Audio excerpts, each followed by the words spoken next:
Welcome back to the Survival Gardener Minute. I'm David the Good. Today we are making anaerobic compost tea, also known as Dave's Fetid Swamp Water. And I have some amazing ingredients here. Multiple people have asked about how I make this and how I thin it and all that stuff. It's not science, it's cooking. So these right here are some beans that we pulled out. These are pretty much done. You see the nematodes tore them up, but there's a lot of nitrogen left in there. So when I talk about throwing nitrogen fixers in, that's good. You got alfalfa, you have various nitrogen fixing trees, that's great, throw it in. And then I'm gonna add these various weeds, some spent pumpkin vines, throw them all in there. And I've got more beans, more pumpkin vines. And then right here, we have a bunch of kitchen scraps. There's bits of meat scraps in there, there's coffee grounds, there's whatever was in the kitchen, and it's really gross. And that's perfect, and my wife is going to pour that one in for us. It all gets added. It's beautiful, it's the cycle of life. Oh, look at that. That's gorgeous. There's some papaya in there. Those sugars will be good for it, right?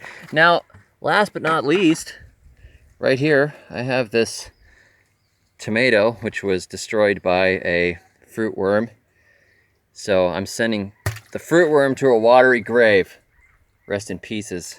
So there you go. Now, I'm gonna let this stuff rot down for just a couple of weeks, and it'll rot. It doesn't seem to matter if it's in the sun or if it's not in the sun or whatever, it rots down. If you're worried about mosquitoes, cover it. What I tend to do is let the mosquitoes breed for a while and make tons and tons of little squiggly babies, and then dump the squiggly babies all to horrible deaths around my gardens to add protein. But the best thing to do is to keep them out to begin with. I'm just really short on screening right now, and we're on quarantine. So there you go. There's a few answers on the fetid swamp water. 2 weeks, and then when it's all rotted down, I'm going to dilute it.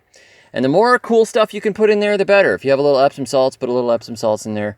If you have some manure that you know is not contaminated with herbicides, so something like chicken manure, rabbit manure would be safe, throw some of that in there. You can throw some urine in there. All this stuff is good.